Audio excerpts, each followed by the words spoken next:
Hello everyone, welcome to my YouTube channel. मेरा नाम है राहुल और मैं आपके लिए एक प्रैक्टिस सेशन ला रहा हूं जिसमें हम लोग प्रीवियस ईयर और इंपॉर्टेंट क्वेश्चन की प्रैक्टिस करेंगे। ठीक है, इसमें हम लोग सारे इंपॉर्टेंट क्वेश्चंस देखेंगे और जो टाइम टेकिंग क्वेश्चन होंगे उसको आपको किस तरीके से एग्जाम में हैंडल करना है वो मैं आपको बताऊंगा। ठीक है, तो आइए बिना किसी देरी से स्टार्ट करते इस चैनल को।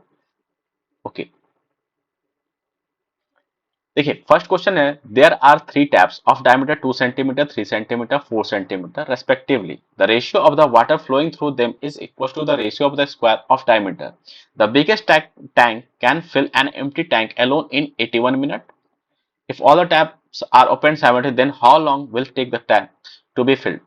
देखिए यहाँ पे सबसे पहले पॉइंट ध्यान रखना है आपको कि यहाँ पे जो रेट ऑफ फ्लोइंग है, ठीक है, रेट फ्लो ऑफ रेट जो है वो आपका किसके इक्वल है? डायमीटर के स्क्वायर के।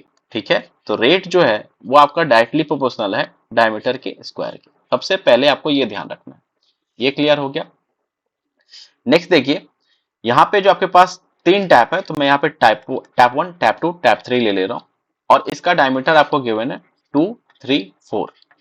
और अगर मैं रेट की बात करूं तो ये क्या हो जाएगा? सारे का स्क्वायर के बराबर। तो इसका रेट क्या होगा? 2 का स्क्वायर 4, 3 का 9 एंड ये 16। यहां तक क्लियर है?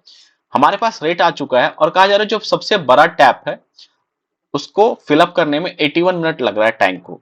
तो सबसे बड़ा टैप कौन होगा? जिसका डायमीटर सबसे ज्यादा होगा। तो डायमीटर सबसे ज्यादा किसका है? टैप थ्री का। तो ये जो है अगर 81 मिनट तक चले तो ये कितना फिलअप करेगा? तो 16 इंटू 81 के बराबर। तो ये क्या हो जाएगा? टैंक का कैपेसिटी।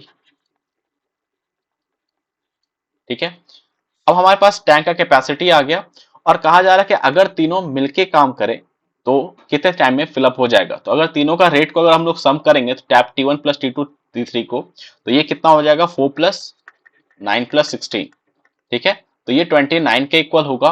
और अगर आपको टाइम चाहिए तो 29 यहाँ पे, तो टाइम जो होगा वो आपका क्या हो जाएगा? एक मिनट।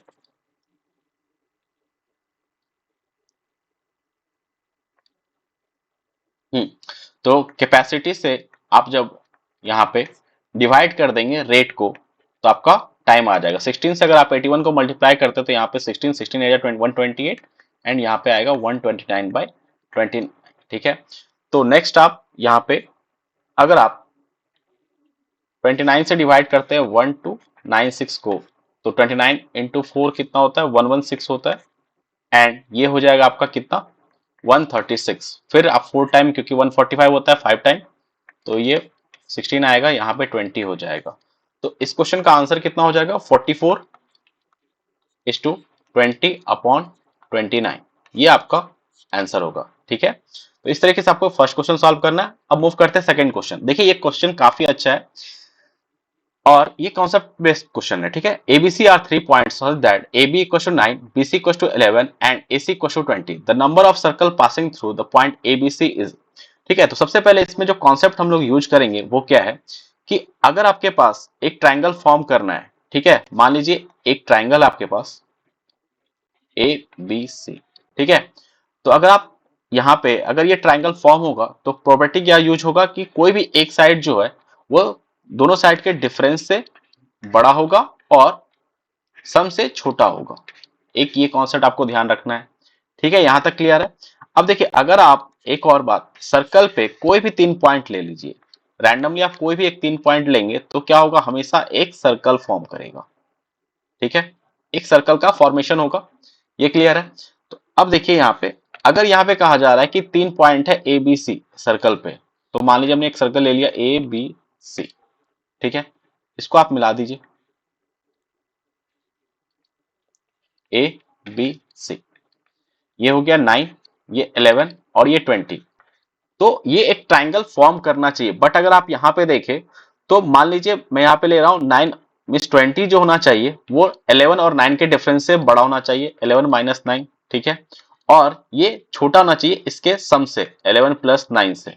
ठीक है, बट यहाँ पे ये ऐसा नहीं हो रहा है। 11 प्लस 9 करेंगे तो ये 20 के इक्वल हो जाएगा। ठीक है, तो ये इक्वल हो रहा है, ये बड़ा नहीं हो रहा है। इस कारण से ये कभी भी ट्राई पॉसिबल नहीं हो सकता ये पॉइंट इस पे लाई करे। ठीक है, ये क्लियर हो गया? तो हम लोग कह सकते हैं इसका आंसर क्या होगा?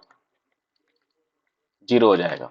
ओके, तो अब मूव करते हैं थर्ड क्वेश्चन पे। देखिए आजकल हमारे पास मीन मीडियन मोड पे क्वेश्चन जो है वो काफी ज्यादा आ रहे हैं, इसलिए मैंने एक क्वेश्चन इसके भी लिए हैं। देखिए यहाँ पे हमसे पूछा गया है कि मोड क्या होगा और हमें क्लास इंटरवल गिवन है, साथ में फ्रीक्वेंसी भी गिवन है। ठीक है, तो मोड निकालने का हमारे पास फॉर्मूला होता है, ये आपको याद रखना है। ये होता है आपका L plus F1 minus F0 upon 2F1 minus F F0 minus F2। ठीक है, अब देखिए यहाँ पे into sorry into H. Confusion क्या होता है कि हमें ये क्या होता है कि एल और ये जो होता है ये हमें पता नहीं होता है, बहुत कोई इसमें कंफ्यूजन होता है। तो एल क्या होता है, सबसे पहले तो आप यहाँ पे देखिए जो फ्रीक्वेंसी गिवन है, आप देखिए सबसे ज्यादा कौन सा फ्रीक्वेंसी सबसे ज्यादा बार है, तो यहाँ पे आप देखेंगे तो 11 टाइम। ठीक है, तो ये होगा एल का वैल्यू, ये जो होगा एल कितना हो जाएगा 11 हो जाएगा। ठीक है, F1 क्या क्या कहलाएगा, सॉरी ये एल नहीं होगा, लोअर लिमिट होता है इसका जो होगा, एक मिनट ऐसे करेक्ट कर लेता हूं। एल जो होता है वो लोअर लिमिट होता है, मीन इस फ्रीक्वेंसी का जो सबसे लोअर लोअर लिमिट होगा वो होगा, तो यहां पे ये हो जाएगा आपका 25 के इक्वल। ये आपका 25 के इक्वल होगा।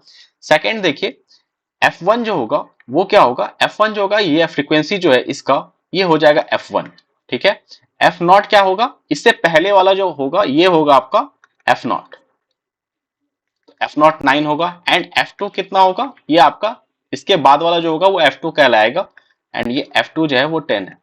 एंड H जो है ये आपका क्या है, क्लास इंटरवल है, मिस कितने का ये डिफरेंस हो रहा है, कहीं पे भी आप देखेंगे तो ये 5 का डिफरेंस हो रहा है, तो H का वैल्यू यहाँ पे 5 है। यहां तक क्लियर है, तो अब इसे हमें पुट करना है इस फॉर्मूले में। तो L का value 25 plus F1 11 minus F0 9 upon 2F1 11 into 2 minus F0 9 minus F2 आपका यहाँ पे 10 है। ठीक है, इंटू H, H5 है। तो इसे सॉल्व करेंगे तो ये वैल्यू हो जाएगा आपका 25 plus 11 minus 9 2 and 11 into 22 minus 19 minus 19 into 5। ठीक है, फर्दर इसे सॉल्व करेंगे तो ये आपका होगा 25 प्लस यहाँ पे आएगा 3, तो ये 10/3 हो जाएगा, जो कि इक्वल हो जाएगा सॉल्व करने पे ये 3.33 होगा 28.33 के बराबर। ठीक है, तो ये इस क्वेश्चन का आंसर होगा।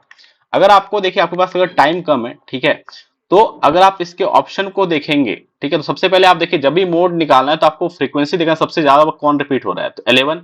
तो आपका जो आंसर लाई करेगा ना वो 25 से 30 के बीच में लाई करेगा। तो अगर आप ऑप्शन भी यहाँ पे चेक कर सकते हैं, तो ऑप्शन काफी दूर दूर है, 25 से 30 के बीच में बस एक ही ऑप्शन लाई कर रहा है, वो है ऑप्शन डी। तो इसीलिए आपका आंसर डी हो जाएगा। ये आप एग्जाम में डायरेक्टली भी टिक कर सकते थे, क्योंकि यहाँ पे ऑप्शन एक रेंज में नहीं है, मीन 25-30 के बीच में इसके अलावा कोई नहीं है, तो ये डायरेक्टली आप इसको सॉल्व कर सकते थे। ठीक है, तो इससे आपका काफी टाइम बच सकता था, बट आपको ये प्रोसेस आना चाहिए, क्योंकि अगर मान लीजिए दो ऑप्शन अभी अगर होते 25 से 30 के बीच में, तो हम लोग इस तरह से सॉल्व नहीं कर पाते। ठीक है, तो आई होप आपको ये सारे क्वेश्चन समझ में आ गए होंगे। आई होप आपको ये सेशन पसंद आया होगा। प्लीज इस चैनल को सब्सक्राइब कीजिए, लाइक कीजिए। Thank you.